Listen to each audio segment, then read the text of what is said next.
কি কবি ক আরে শোনো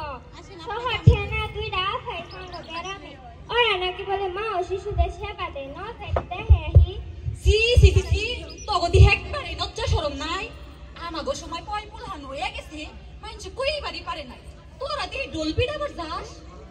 চলো জানি একটু দেখে আহি র দেখি দইরা তুল উন্নাটা কোনে রাখলাম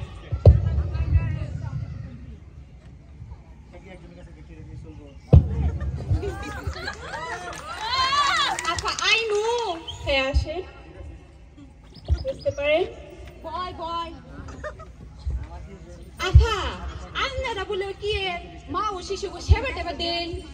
হ্যাঁ আমরা হচ্ছি মিডওয়াইফ আমরা মা এবং শিশুদের সেবা দিয়ে থাকি তো বলুন আমরা আপনাদের কিভাবে সাহায্য করতে পারি আফা কয়দিন ধরে এটা আমার চোখে যাচ্ছে দেখি আর প্রেগন্যান্সির কত মাস চলছে আফা আমার বয়স 15 বছর আর 5 মাস চলে এত অল্প বয়সে আপনি গর্ভবতী হয়েছে এতে করে আপনি বা আপনার বাচ্চা উভয়ের একটু স্বাস্থ্য ঝুঁকি রয়েছে এই 5 মাসে কি আপনি ডাক্তারের পরামর্শ নিয়েছেন সি সি সি সি আফা এর না মানুষের করি না কথা কি নজ্জার কথা আমাগো সময় তো 10-12টা প্ল্যান ডাক্তার ছাড়াই হইছে কোনো সমস্যা হয় না শুনেন দাবি আগের দিনের কথা বাদ দিতে হবে আগে মানুষ স্বাস্থ্য সম্পর্কে এত সচেতন ছিল না তাই তারা ডাক্তারি পরামর্শ নেওয়ারও কোনো প্রয়োজন মনে করেনি আফা আমরা গ্রামের মূর্খ সূর্খ মানুষ অত কিছু বুঝি না একটু বুঝায় কইছে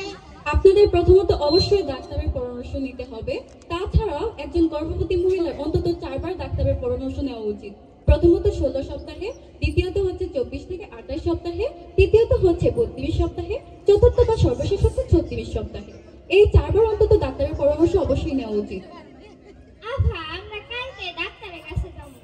এখন আপনারা কয়ে দেন এই অতিরিক্ত না যেসব খাবার খেলে বমি হয় সেই সব খাবার ত্যাগ করতে হবে পর্যাপ্ত পরিমাণ পানি আমিষ এবং শর্করা জাতীয় খাবার খেতে হবে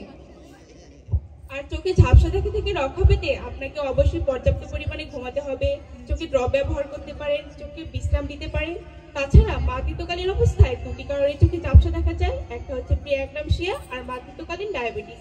সবসময় নিজেকে নিয়োজিত রাখা